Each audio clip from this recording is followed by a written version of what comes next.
In the earliest days of the world, when the gods still walked close to humankind and time moved with sacred slowness, the earth was an eternal garden. Hills dressed themselves in poppies, rivers whispered ancient songs, and in the heart of that luminous abundance walked Persephone, daughter of Demeter, goddess of harvest and the fertile pulse of the earth. They said her beauty did not fully belong to this world. It was not only the harmony of her face or the clarity of her eyes, but a gentle light that seemed to bloom from within her, as if spring itself lived in her chest. When Persephone laughed, almond trees blossomed too soon. When her feet touched the grass, flowers no one had ever seen before emerged beneath her steps. She was, in essence, the promise of all beginnings. Demeter watched her with a love both tender and fearful. For even the gods know that what is most beautiful is also the most fragile. One day, while Persephone gathered lilies and narcissus in a valley perfumed with sunlight, the earth trembled with a dark whisper. From the unseen depths rose an ancient longing.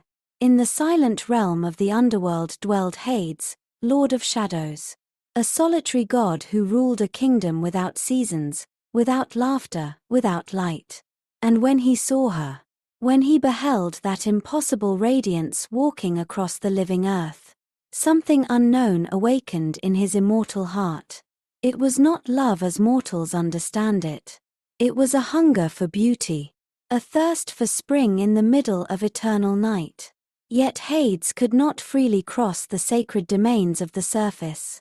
For every god's realm had its boundaries. So fate itself was set into motion. The ground split open like a silent wound. And in a dark chariot drawn by horses of shadow, Persephone was carried away, into a kingdom where flowers do not bloom, and the sun is only a distant memory. Her cry vanished among the roots of the world. And on the surface, Demeter felt the emptiness before she understood it. There are sorrows that arrive not with words, but as sudden cold in the heart of the earth. The goddess searched across mountains and seas.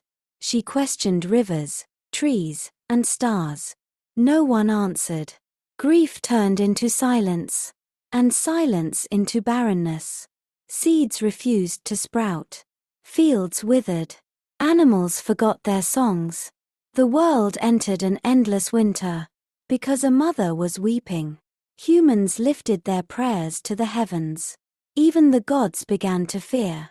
Without harvests, without life, even the temples would stand empty.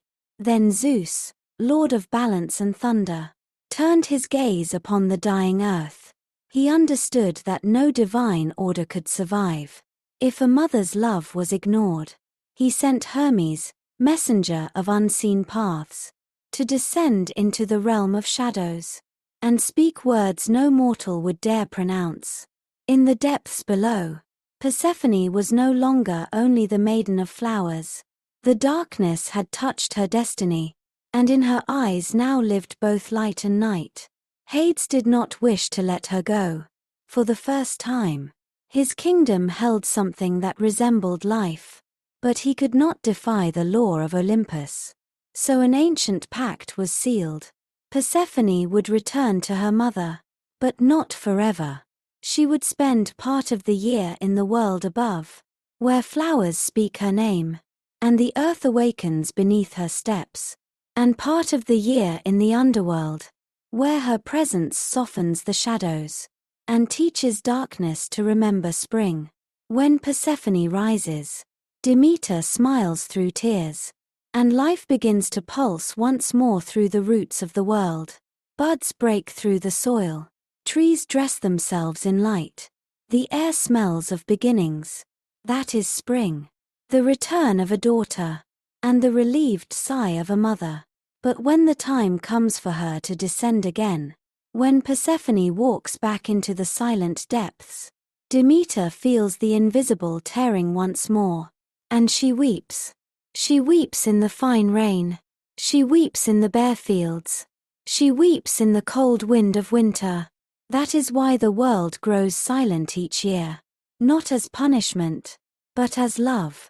And so, since the dawn of time, We live inside this sacred story, the story of light that is lost, and always returns. For as long as a single flower dares to bloom after the cold, the memory of Persephone rising from the darkness will remind us that even in the deepest night, life never stops dreaming of coming back.